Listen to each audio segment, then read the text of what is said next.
Slot kali ini kita membincangkan berkaitan tentang resume. Okay. Mungkin dalam program atau kursus lain yang dilaksanakan oleh unit ataupun jabatan menyentuh berkenaan tentang resume, tapi kami di UPLI akan revise semula ataupun memperingatkan semula berkenaan tentang kepentingan resume. Kita beranggapan atau saya mengambil kira resume ini adalah ringkasan diri anda.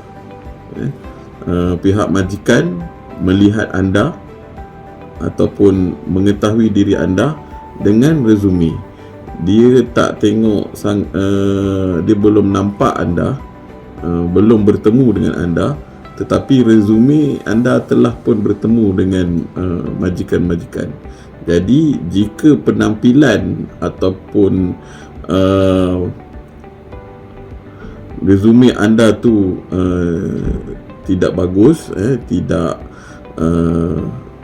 menyerlah, jadi anda dianggap tidak menyerlah oleh majikan. Jadi ini antara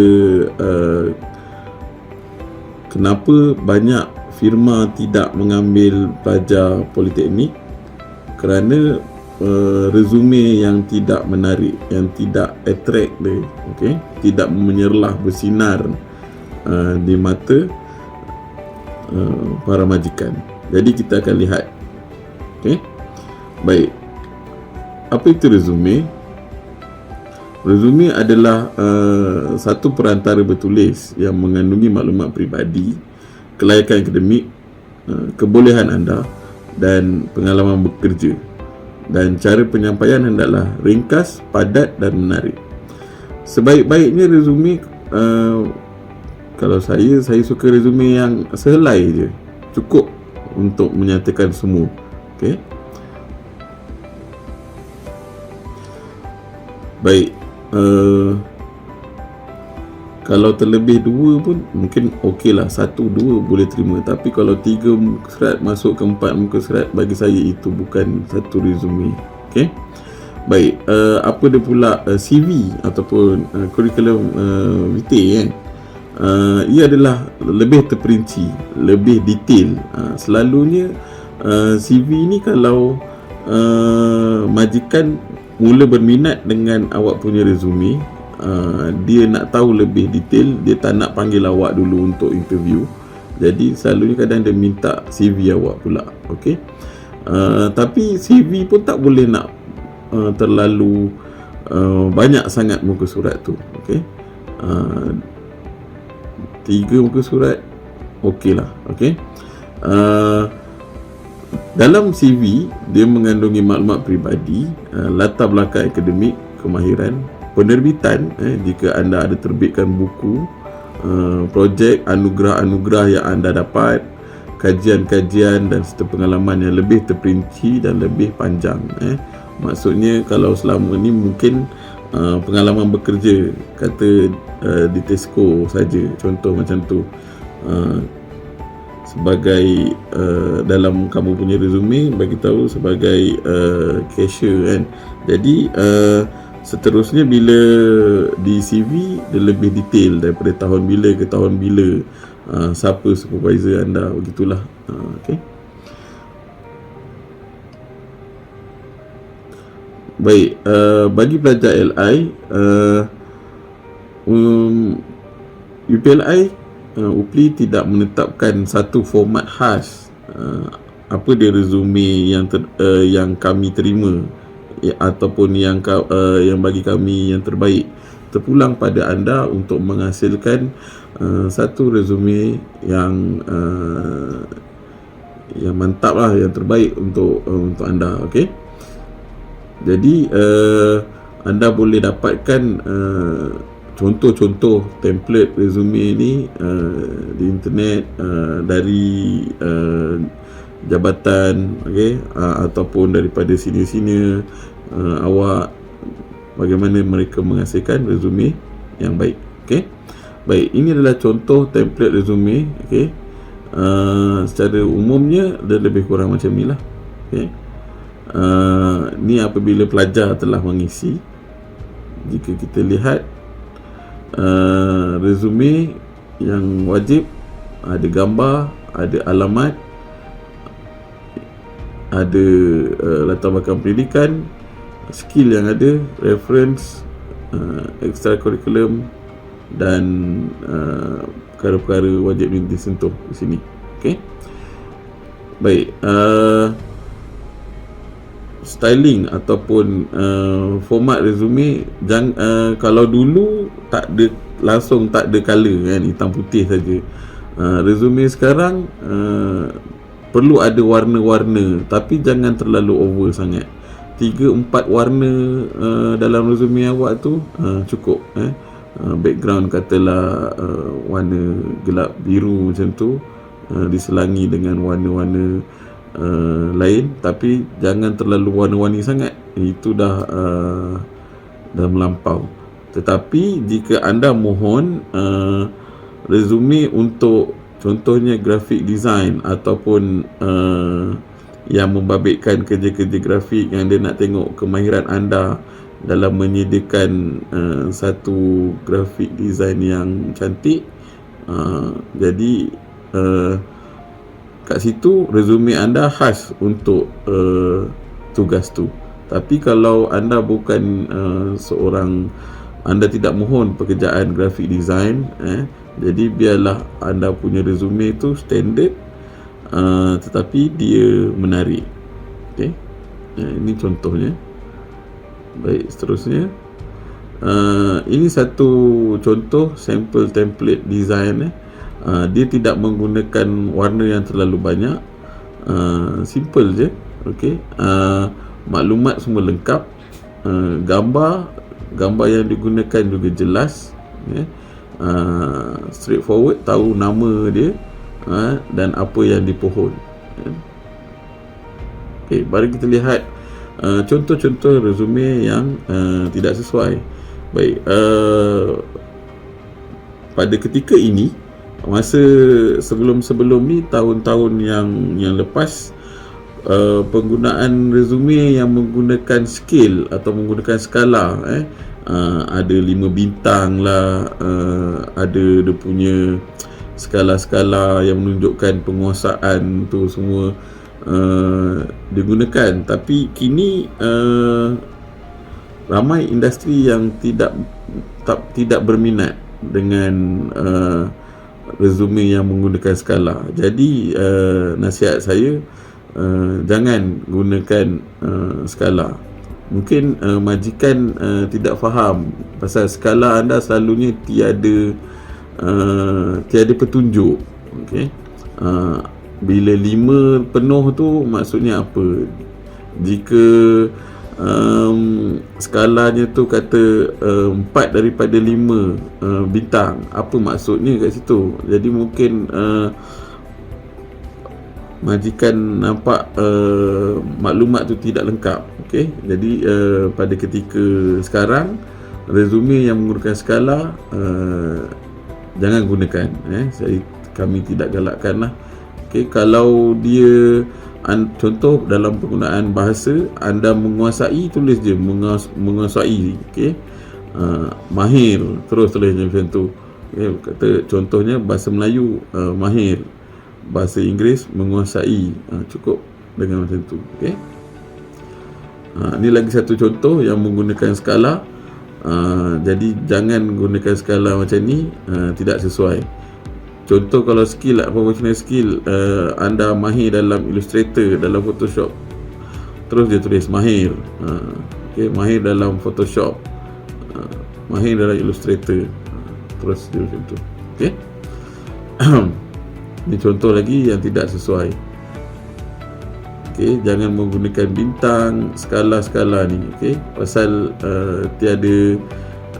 tidak digemari kini oleh firma-firma. Selain daripada itu, gambar-gambar, contoh ni gambar-gambar yang tidak sesuai lah. Sepatutnya dia adalah satu gambar yang formal, bukan gambar anda bergambar tepi pokok, selfie dalam kereta, di tempat-tempat yang menarik. Tak nak Satu gambar yang formal, anda berdiri atau duduk tegak dengan straight memandang kamera, senyum, tapi jangan terlalu over. Itu dah cukup untuk majikan maklum. Majikan nak tahu muka anda tu macam mana. Okey, jadi dengan posing selfie itu semua tidak sesuai. Okey, baik. Ini juga itu maksudnya gambar yang profesional, bukan gambar selfie, gambar yang awak ambil daripada FB awak ke, daripada Instagram awak ke. Tolong jangan buat macam tu. Baik, sebaik-baiknya sebelum anda mengambil gambar profesional untuk anda letak dalam anda punya resume, anda kena get ready lah, berpakaian kemas, okey, pakai baju kemeja jika ada. Jika anda tu wakil MPP, ada tag nama macam saya ni, pakai tag nama. Okey, kalau baju kemeja, perlu ada pen kat situ. Okey, bertali leher, rambut sikat, tu semua memainkan peranan. Okey, tapi jangan edit yang terlampau. Muka tak berapa nak cerah macam saya ni, awak cerahkan sampai putih sangat pun tak boleh juga. Awak terlalu over edit awak punya gambar. Jadi, sepatutnya satu gambar yang formal, okay, yang straightforward, yang orang faham, majikan faham, itu adalah diri anda, itu adalah wajah anda. Okay. Tidak perlu ambil gambar keseluruhan diri anda, selalunya ambil daripada atas dan separuh dada macam ni cukup. Okay. Contact info, okay. Contact info ataupun apabila firma ataupun majikan berminat dengan anda, mereka akan menghubungi. Jadi perkara-perkara wajib yang perlu ada adalah alamat, nombor telefon handphone awak yang mudah untuk dihubungi. Jadi pastikan ia terkini dan mudah dihubungi. Soal tak ada kredit tu, itu bukan urusan majikan, okay? Bukan urusan firma.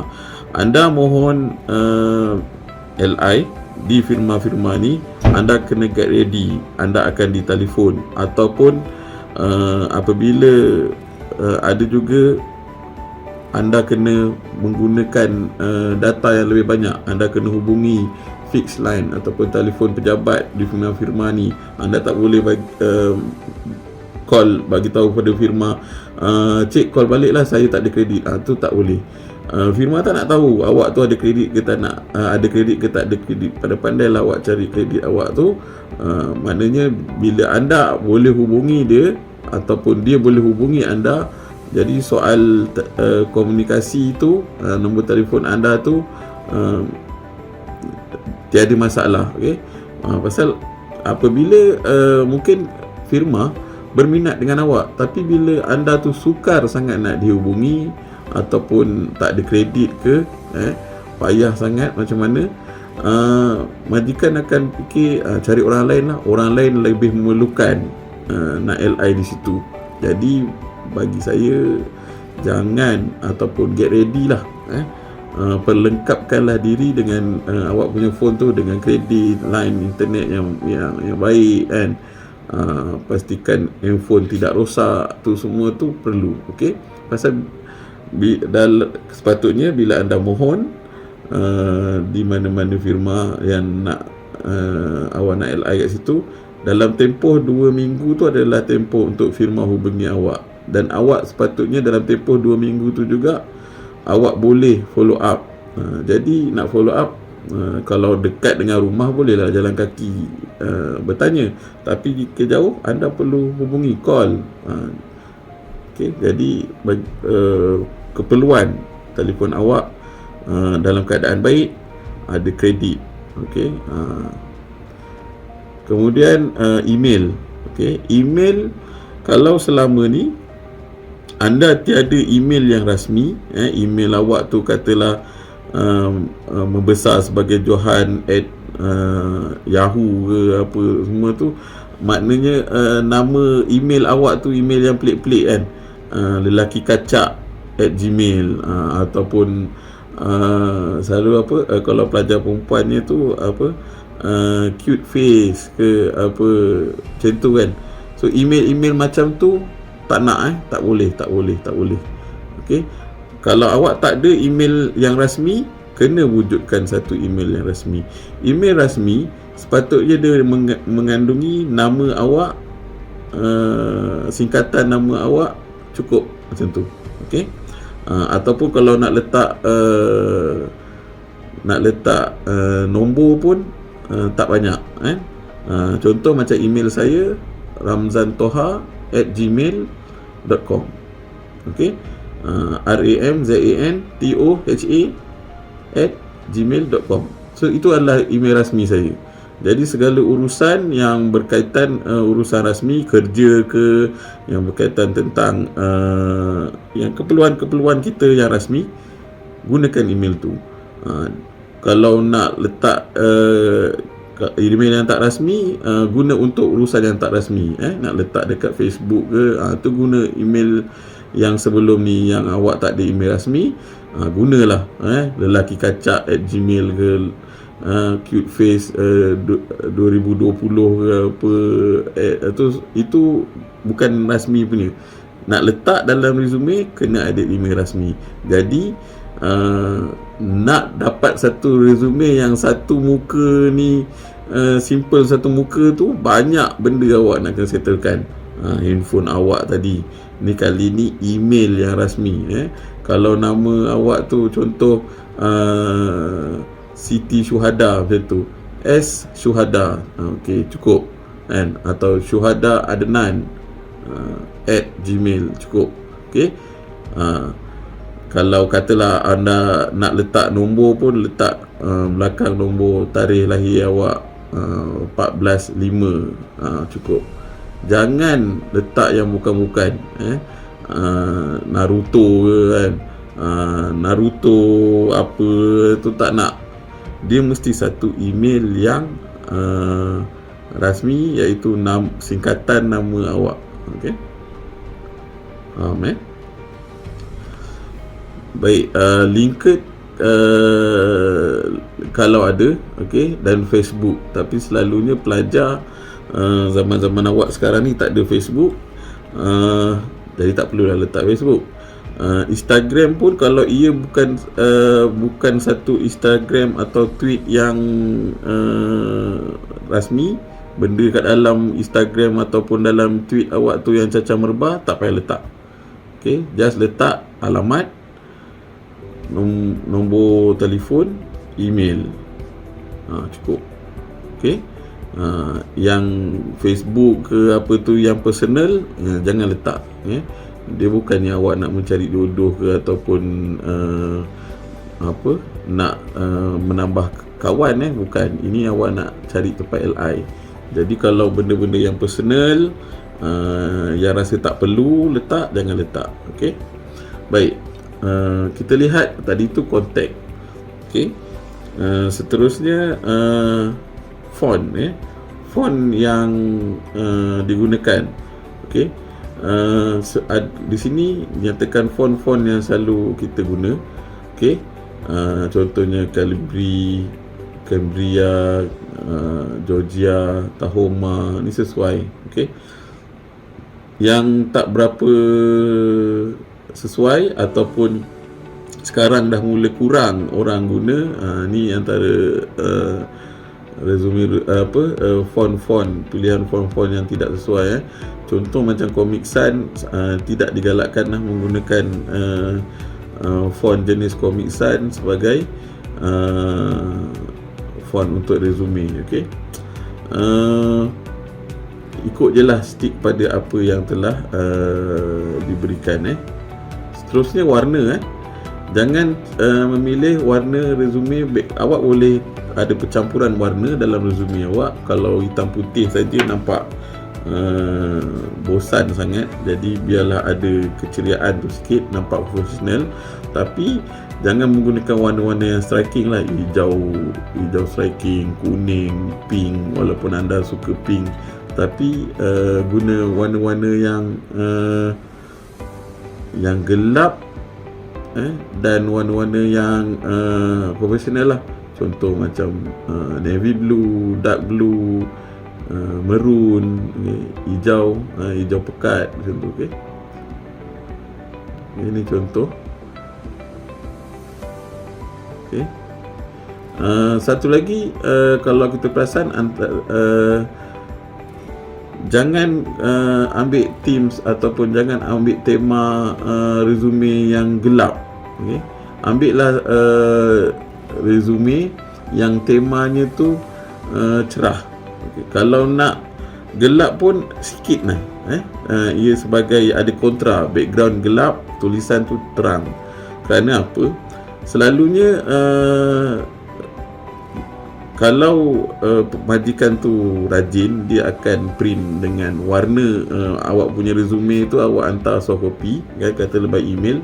Resume awak tu dicetak, kalau dia rajin nak pakai warna, dia pakai warna, printer warna, jadi nampaklah resume awak cantik. Tapi kadang-kadang dia menggunakan printer yang hitam putih, laserjet ataupun printer hitam putih. So kalau awak menggunakan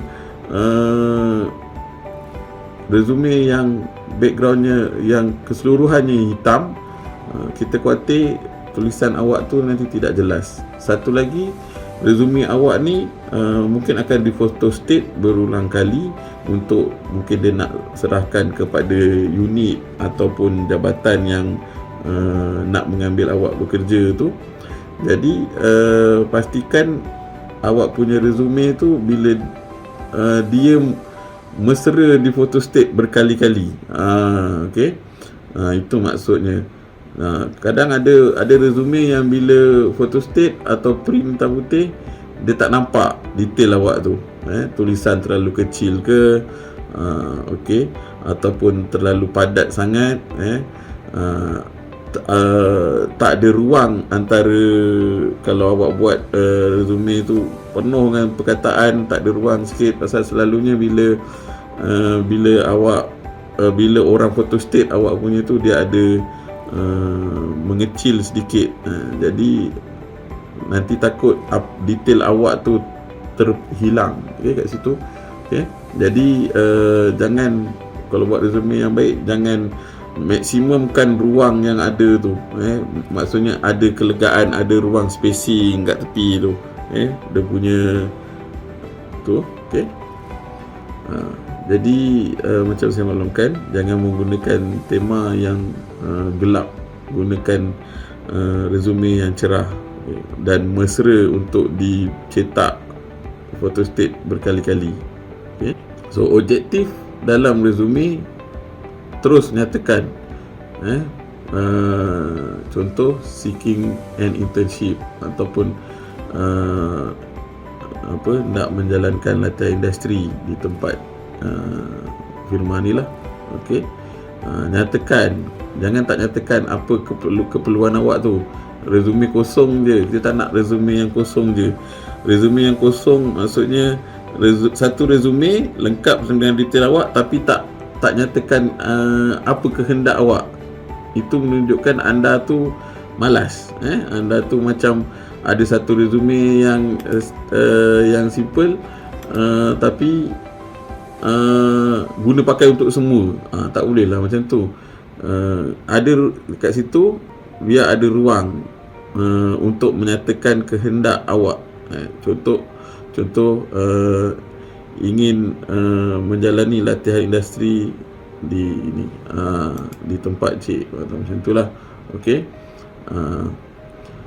Contoh dalam bahasa Inggeris, I'm seeking a position of your firm as an intern, macam tu. Nyatakan awak punya keperluan kat situ. Baik, seterusnya kata kerja. Ini kata kerja yang anda telah, contoh kata kerja dalam resume, powerful action verbs. Ada verb ataupun perkataan-perkataan dalam bahasa Melayu yang memberi impak yang tinggi. Contoh, telah melaksanakan, telah mencapai, dengan cemerlang, macam tu, attain, award, complete, earn, tu semua perkataan-perkataan yang memberi kesan yang positif dari resume awak tu ke awak punya bakal majikan atau bakal tempat anda menjalani data industri. Okey, ni contohnya lagi. Develop, maknanya anda telah menghasilkan.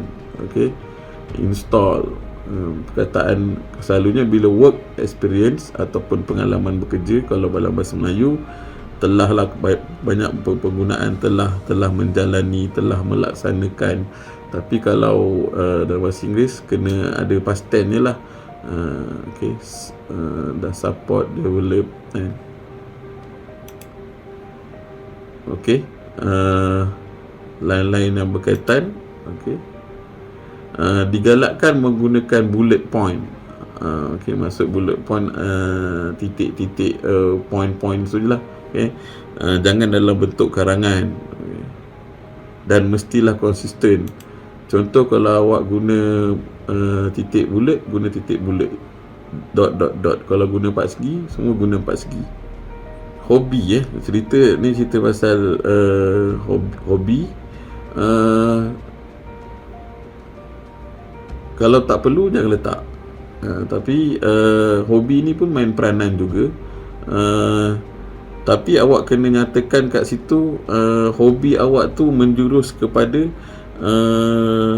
pekerjaan awak tu ataupun awak nak intern tu. Contoh, hobi yang hobi anda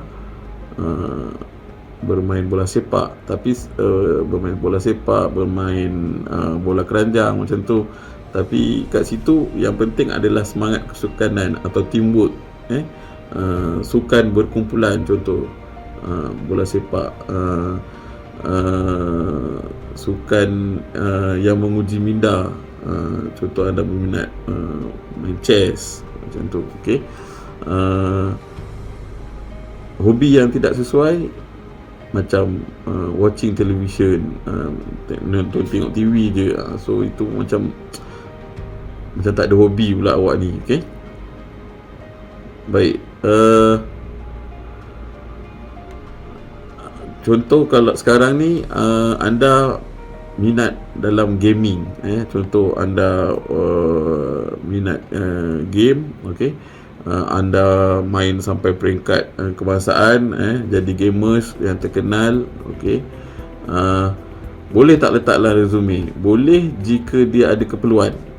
Maksudnya anda mohon kat bidang LI, majikan anda yang syarikat komputer untuk e-sport ni, jadi awak kena nyatakan hobi awak tu adalah minat gaming lah.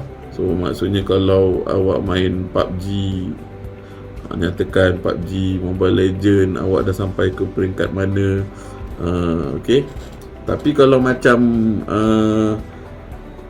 industri lain, saya ingat tiada keperluan lah untuk meletakkan e-sport ataupun game yang awak selalu main ni dalam hobi awak tu. Okay,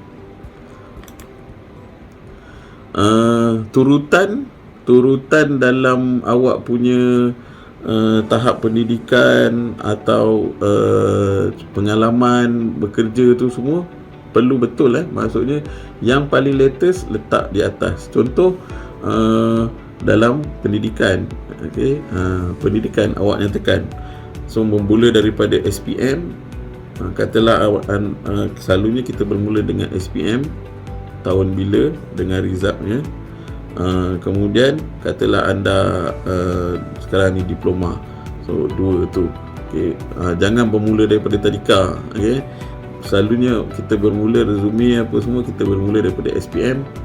Kalau awak ada diploma, kalau awak ada sijil, katalah awak ada sijil sebelum ni, awak ada sijil college community ke, sijil college community, lepas tu diploma yang sekarang. Okay, Tak bermula tahun bila, katalah bermula tahun 2019 hingga kini, macam tu. Okey. Begitu juga dalam pengalaman bekerja. Contoh, lepas SPM anda bekerja, katalah lepas SPM tahun 2018, lepas SPM anda bekerja sebagai cashier di Tesco, contoh. Lepas tu tahun 2020 anda buat part time, katalah part time dispatch, contoh macam tu, tahun 2020. Sekarang tahun 2021, maksudnya step dia tu bermula pada bawah dan naik ke atas. Jangan dari tahun yang terdahulu dan latest bawah. Tak nak, dia nak turutannya tu daripada tahun terdahulu bawah naik hingga tahun yang terkini. Okey.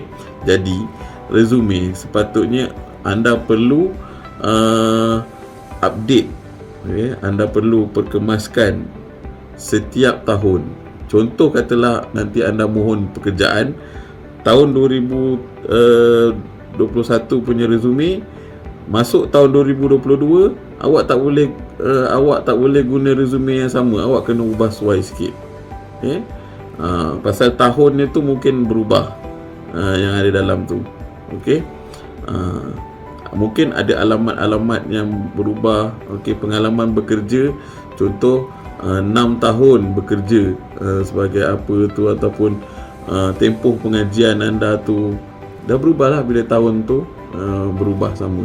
Jadi awak kena revise balik, ataupun awak kena bila masuk ke tahun lain, resume awak tu mungkin perlu di selenggara balik atau perlu dikemaskinikan semula. Okay. Jangan, pastikan resume bila dah siap, spelling check, baik bahasa Melayu ataupun bahasa Inggeris. Spelling, gunalah software Grammarly ke apa, Google Translate ke apa, spelling check betul-betul awak punya spelling, lagi-lagi dalam bahasa Inggeris. Dia menunjukkan anda tu cuai, malas, tidak melakukan kerja dengan teguh gapah. Bila awak punya resume tak ada mistake, dengan margin ataupun paragraf-paragraf awak tu, spacing, semua tu dilihat oleh majikan. Jangan ingat majikan tak ambil kira. Pasal macam saya kata tadi, resume tu mencerminkan diri awak. Katalah yang mula-mula awak ambil spacing 1.5, tiba-tiba sampai kat bawah ni single spacing. Kalau nak single semua, jadi single spacing je semua. Font, sepatutnya tiba-tiba elok guna font yang pertama tu Calibri ke situ, tiba-tiba bawah tu pula Times Roman. Janganlah macam tu. Okay, biar dia standard. Okay. Benda-benda yang tak perlu, contoh awak punya apa tu, jenis darah lah, tinggi, berat, merokok ke tak merokok, tu semua tak perlu lagi. Okey. Kemudian kalau awak punya latar belakang pendidikan tu daripada tempat yang sama, contoh awak buat sijil di Politeknik PSIS, kemudian buat diploma pun di PSIS, jadi sekalikan tempat tu. Jadi awak boleh makan guna ruang yang seoptimum mungkin, jangan berulang-berulang macam tu. Kemudian benda-benda yang tak sepatutnya anda nak letak kan, jangan letak lah. Pasal resume tu dia sepatutnya simple tapi lengkap, dan tak ada diletakkan benda-benda yang bukan yang sepatutnya. Okey. Jadi anda dah boleh mulalah. Okey, dah boleh mula merancang, menghasilkan resume yang baik. Kemudian kami di UPLI, kalau kami tidak menyemak resume anda sekarang ni, Yang dulu, semester-semester yang terdahulu, resume anda kami akan semak, tapi sekarang ni kami tidak menyemak resume. Jadi resume yang anda hasilkan, berhubunglah dengan jabatan, dengan PLIJ, ataupun dengan PA, ataupun dengan pensyarah yang mengajar anda bagaimana hendak menghasilkan resume, pensyarah JPA ke, pensyarah bahasa Inggeris anda. Minta mereka menyemak resume anda. Tak semestinya anda hantar by hand, anda juga boleh email kepada pensyarah-pensyarah ni untuk mereka menyemak dan mereka komen. Okey. Baik, so itu saja daripada saya untuk berkaitan tentang penghasilan resume.